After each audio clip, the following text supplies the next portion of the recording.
Tonight on KPBS Evening Edition, Robert Mueller's work is done. The special counsel looking into Russia's role in the 2016 election completes his report. Now the political and legal fight over what's made public begins. And the 2020 campaign is playing out in San Diego tonight. Supporters of Bernie Sanders gather for a rally at Waterfront Park. And they've got to listen to you and they've got to respond to you. So there's a lot of transparency in a CCA, which you don't get with SDG&E. Community Choice Energy in North County, how 4 local cities are looking into an alternative to SDG&E. Older people want to continue to live successfully in their communities. And the push toward age-friendly businesses to help seniors be more active and engaged. KPBS Evening Edition starts right now.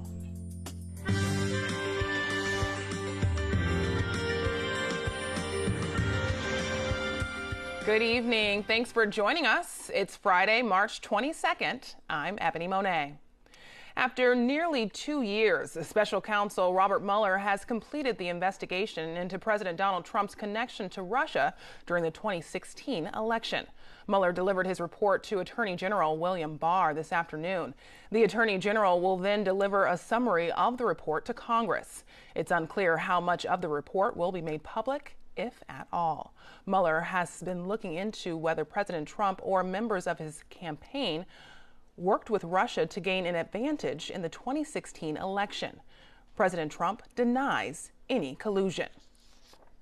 PBS NewsHour will have in-depth coverage of the Mueller report and the political fallout. It airs tonight at 7 on KPBS. When California decided to move up its presidential primary, it became more of a player in the campaign cycle. We're seeing that tonight here in San Diego as a major Democratic candidate makes a stop. Vermont Senator Bernie Sanders is holding a rally downtown at Waterfront Park. It starts at 5:30. KPBS reporter Matt Hoffman is there as supporters arrive for tonight's event. Matt? First and foremost, I want to introduce the band. Yeah, Ebony, Sanders is the first presidential candidate to hit San Diego. You can hear behind us the excitement is starting to build here. This is going to be an important stop for him because the primary in California has been moved up to March of 2020. As you can see behind me, there was a line that wrapped all the way around the block here. They're still letting people in, and we'll show you the money shot over here of where this is all going to go down just a little bit later. Now, Sanders is one of a number of Democratic hopefuls and wants to make sure he gets an early impression with hundreds of delegates here at stake in California. Now, earlier, Sanders was in Los Angeles earlier this week advocating for labor unions. He says he wants to make it easier for workers to join unions. It's one of a number of things he's talked about on the campaign trail. Sanders also says he wants to raise the minimum wage to $15 per hour. He says we have a broken criminal justice system and we need to end the destructive war on drugs, eliminate private prisons, and cash bail. Sanders says he wants to deal with income inequality too and not give tax breaks to billionaires. He also wants health care for all and Medicare for all under a single payer system. Sanders says he wants to make public colleges and universities tuition free and lower student debt. He's also advocating to raise Social Security benefits, but that's all going to cost some money. Now, coming out back out here live, you can hear they got the music underway going. Sanders is supposed to get this rally underway at about 5:30, so about 30 minutes from now. It's one of a few he's got planned here in California. Matt Hoffman, live at the Embarcadero downtown, KPBS News. Thanks, Matt. A major issue in the campaign is immigration, and today in San Francisco, a judge heard a challenge to President Trump's Remain in Mexico policy. The practice took effect in January at the San Ysidro port of entry. It requires asylum seekers to wait in Mexico as their claims move through the U.S. courts. Before the change, asylum seekers were allowed to stay in the U.S. The ACLU and other civil rights groups sued on behalf of 11 Central American asylum seekers. The lawsuit claims the policy makes the asylum process too difficult.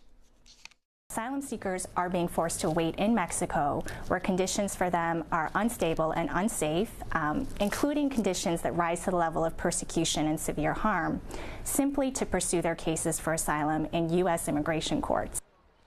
The Trump administration says the Remain in Mexico policy is needed to discourage weaker claims and to clear a backlog of immigration cases. Unforeseen expenses like a cost associated with the border mission are having an impact on the Marine Corps. KPBS military reporter Steve Walsh says the head of the Corps worries the Marines are headed for a cash crunch that may jeopardize readiness. Since October, the military has been tapped to pay to send troops to the U.S.-Mexico border. The Pentagon is also on the hook for another $3.6 billion to help build the border wall. The Marine Corps is also cleaning up after Hurricane Florence devastated parts of Camp Lejeune in North Carolina. In a confidential memo to the Secretary of the Navy, obtained by the L.A. Times, the Commandant of the Marine Corps, General Robert Neller, says the cash crunch is jeopardizing readiness.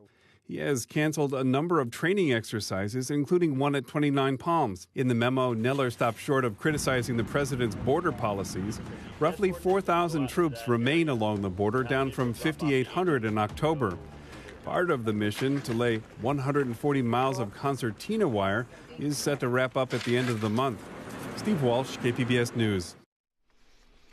Governor Gavin Newsom has declared a state of emergency ahead of the next wildfire season.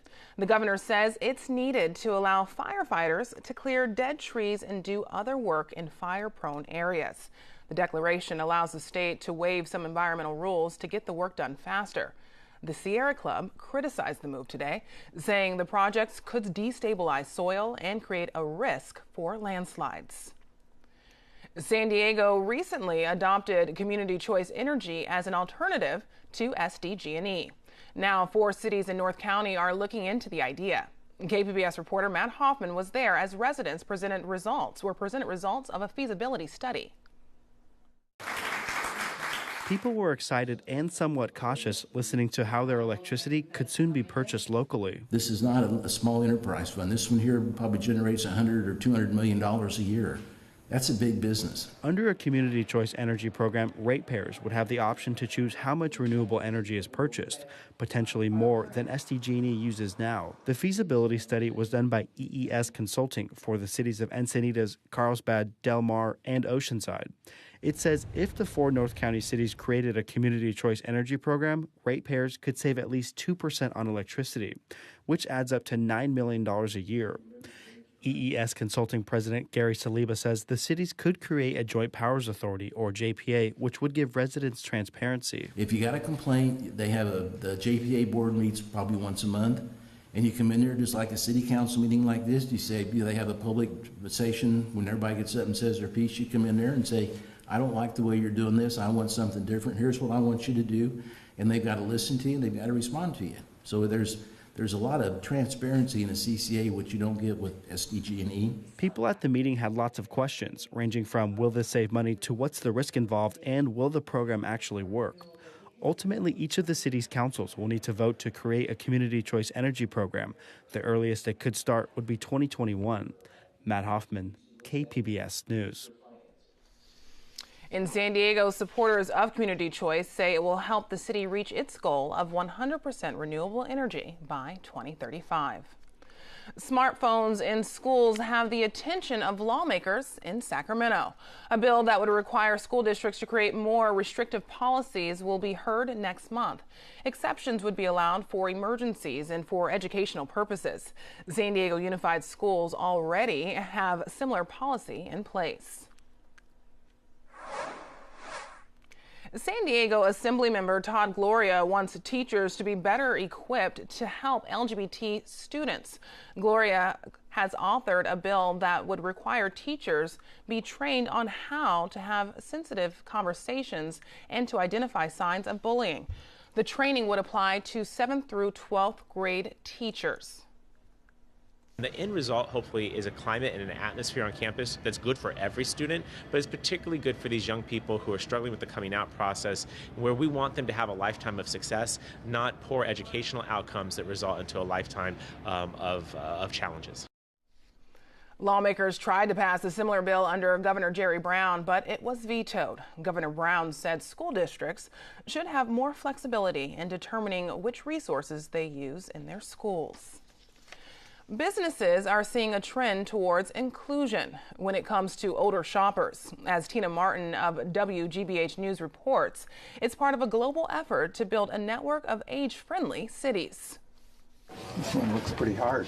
Frank Caro has lived in Brookline for decades and enjoys getting out. But like many people, as he's gotten older, he's had to adapt, in his case, to hearing loss. Some people are looking for an environment that isn't too noisy. Carol likes shopping at Eureka Puzzles, a store that caters to older customers. How long will this hold the attention of my 7-year-old grandchild? It's not too loud, it's bright and spacious, and a plus for people who no longer have razor-sharp vision, the store has jumbo print puzzles.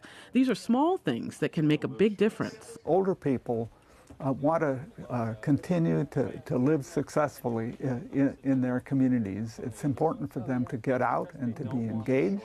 Caro is one of the founders of the Brookline Community Aging Network, and a few years ago urged his hometown to join a global effort, the World Health Organization's international network of age-friendly cities.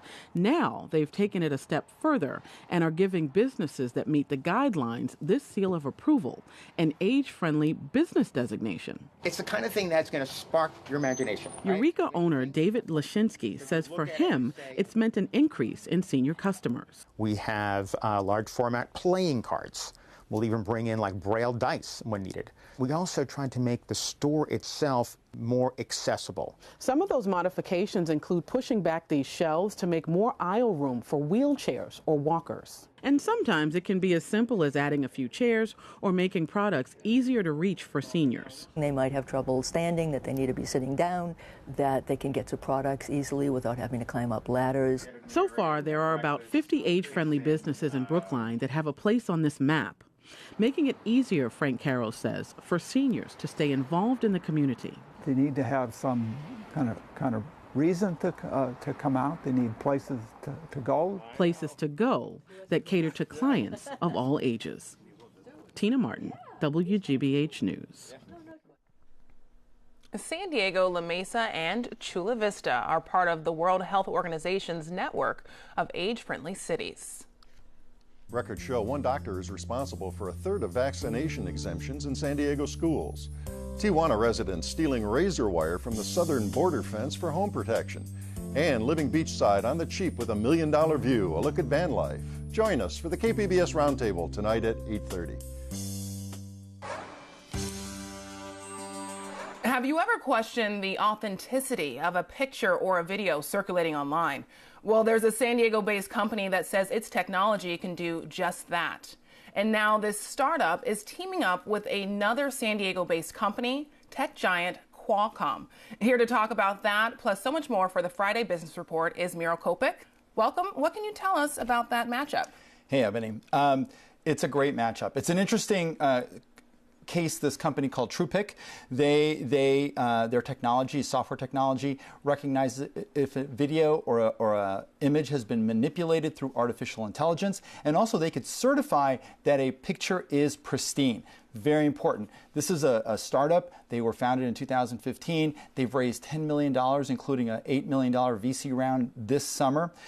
They're teaming up with Qualcomm because Qualcomm has been looking at video and manipulating video for quite a number of years. They've developed some interesting applications, but what they're doing and working with TruePic is really helping to make sure that they're helping perfect their software, but also applying it to their Snapdragon chips, which, because a cell phone, for example, that chip will control the camera on that cell phone to ensure that the imagery is correct.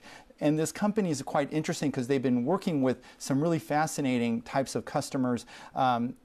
They're working with doctors, hospital workers, and citizen journalists in Syria to make sure that when they can report these attacks by the government, and that the photos can be used by diplomats or by military in a really compelling manner.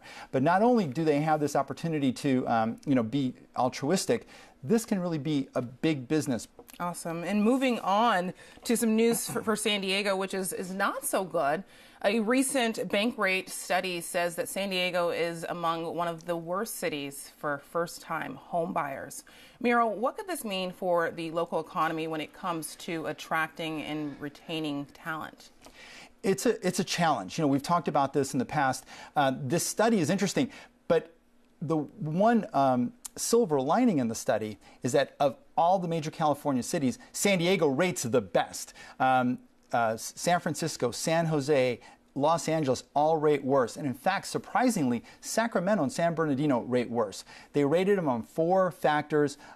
One of them is housing affordability, the tightness of the market, kind of the area around safety, and kind of the culture. And here's what happened.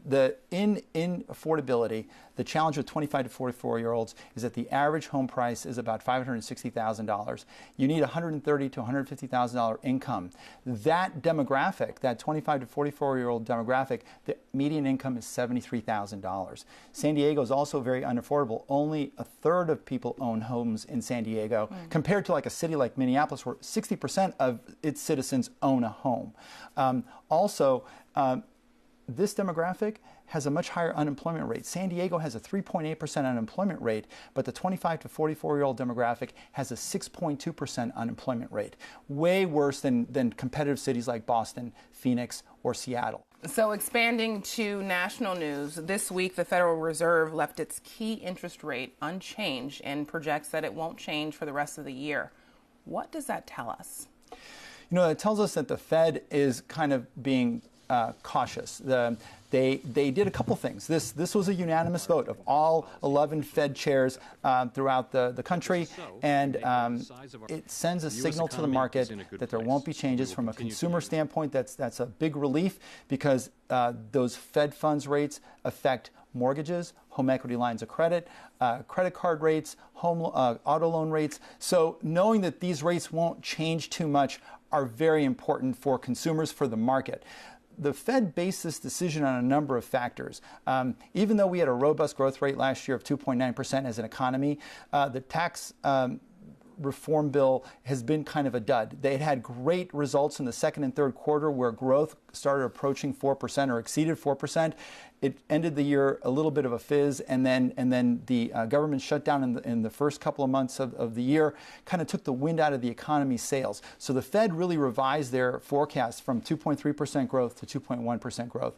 Plus, like we talked about last week, the global economy has actually, the growth has slowed even faster than the U.S. And part of it's driven by our trade wars with China, with the EU, and then all the announcements in the recent days with Brexit really create a lot of uncertainty. So economists generally have become very, very pessimistic. In the last couple of days, some of the most important business leaders like Jamie Dimon of J.P. Morgan Chase really issued a warning about prospective growth. So the Fed is making sure that it's doing all it can to keep things reasonable.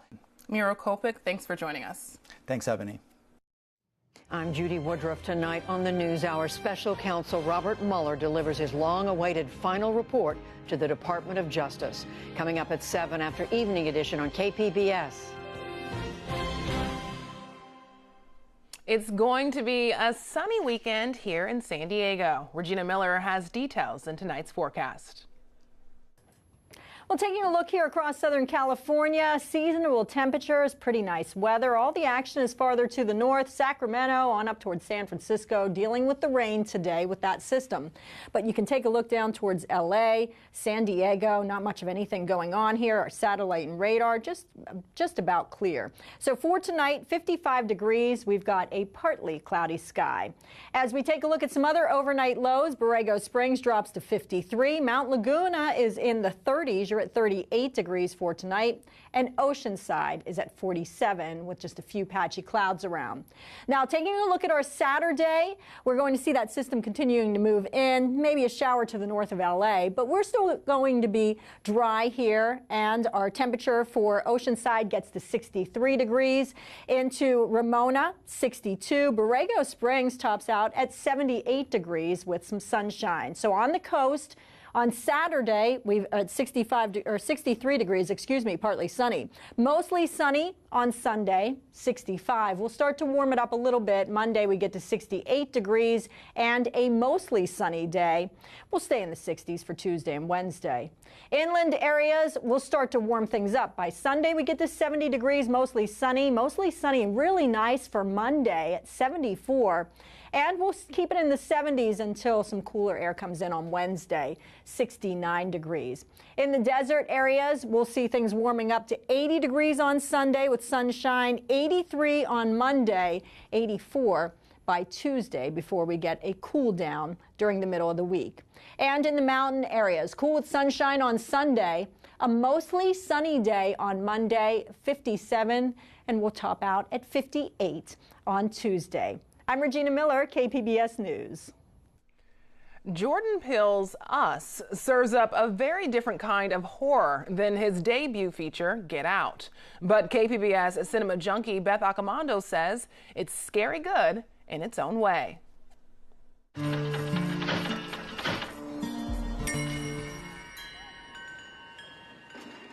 Jordan Peele's Us is like a feature-length trailer for his upcoming reboot of Rod Serling's The Twilight Zone. That's not a complaint, because it whets our appetite for what Peele's capable of and sets up accurate expectations for what Us delivers.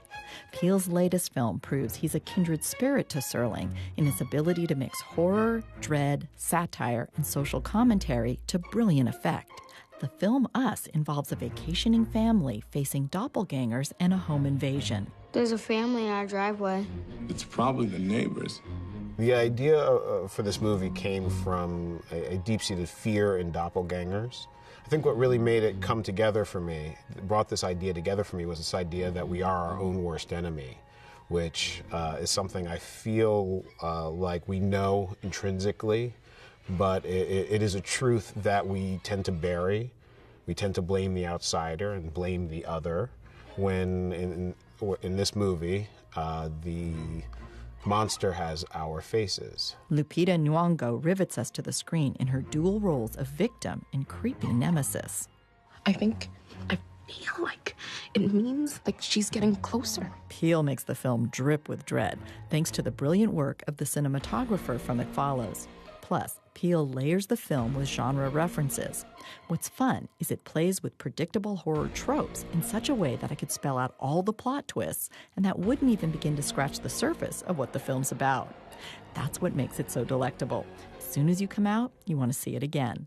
Beth Accomando, KPBS News. This weekend, San Diego's art scene features world-class dance and a conversation with one of Princess Diana's fashion designers. Here with more is KPBS arts editor Nina Guerin. Alvin Ailey American Dance Theater is a company founded by choreographer Alvin Ailey so that he could include more African Americans in the world of dance. Alvin Ailey American Dance Theater will be in San Diego to perform classic pieces like Revelations, a favorite that celebrates Black heritage, and also a world premiere about spiritual awakening titled The Call. The musical Cabaret was first staged on Broadway in 1966, but more than 50 years later, it's a show with themes that are still relevant today. In Cabaret, the Kit Kat Club was a refuge for artists and outcasts just as the Nazis were coming to power in Germany. And starting this weekend, the Coronado Playhouse transforms into 1930s Berlin, where the MC and Sally Bowles will perform songs like Willkommen and Maybe This Time. This version will also explore the psychology of people who are too afraid to act or speak up against power. Finally, designer Zandra Rhodes will discuss her relationship to Princess Diana at a talkback event at the La Jolla Playhouse. The world premiere musical Diana explores the Princess of Wales' bold fashion choices, from her iconic wedding gown to a sexy black dress. Rhodes, who designed clothes for the princess, will discuss why Diana's fashion choices were so important. You don't need a ticket to the show to attend the talk. Just show up to the theater by 4 and you'll be able to attend the discussion for free. For KPBS Arts, I'm Nina Guerin. Here's a recap of tonight's top stories. Governor Gavin Newsom has declared a state of emergency ahead of the next wildfire season. The move allows the state to bypass some environmental laws to clear dead trees and other work in fire-prone areas. The long-awaited findings of the Russia investigation are now in the hands of the Attorney General. Special Counsel Robert Mueller completed his work this afternoon. He has spent nearly 2 years looking into whether the Trump campaign had any illegal dealings with the Russian government during the 2016 election. And a presidential campaign rally for Senator Bernie Sanders is about to begin in San Diego. Matt Hoffman is live at Waterfront Park with an update. Matt? Yeah, Ebony, it is about to begin, and his first stop here in San Diego, actually the first presidential stop of the 2020 election, is proving to be a busy one. You can see here behind me, that line is still wrapped all the way around the block there. People are still trying to get in, and we'll show you the stage is growing over there. There's a lot of people now out here, right down here downtown in front of Waterfront Park. You can see lots of people who are out here getting ready to get this going. They have signs shaking down there. This is one of 3 rallies that Sanders is going to have here. He's going to have one in L.A. and then one in San Francisco. And this one's getting ready to kick off just here in a few minutes. Sanders has not taken the stage yet. Live here downtown at Waterfront Park, Matt Hoffman, KPBS News. You can find tonight's stories on our website, kpbs.org/evening edition. Thanks for joining us. Have a great weekend.